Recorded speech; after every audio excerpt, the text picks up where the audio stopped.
Ukiseljena repa je najljepše ukiseljeno povrće koje ćete ikad sresti. Boja se dobiva na prirodan način.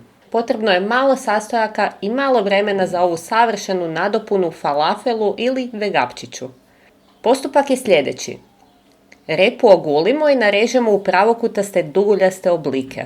Odstranimo sve smeđe dijelove, ostavite samo lijepu bijelu repu. Ciklu ogulimo i narežemo na manje kockice. Češnjak očistimo i narežemo na tanke ploškice. Zagrijemo vodu i dodamo 1 šalicu jabučnog octa i 1 žlicu soli. Možete dodati i žličicu šećera ukoliko želite neznatno slađi okus. Promiješamo dok se sol ne otopi pa ugasimo vatru.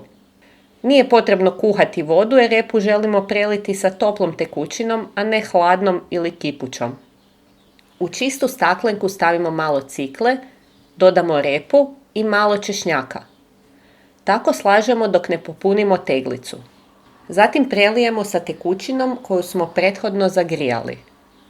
Staklenku poklopimo i malo protresemo da tekućina popuni sve dijelove.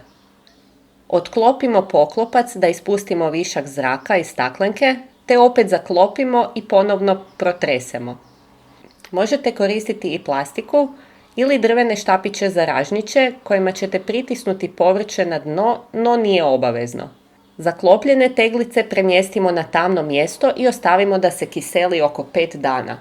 Nakon toga staklenke preselimo u frižider i poslužimo ju hladnu. Hvala i dobar tek!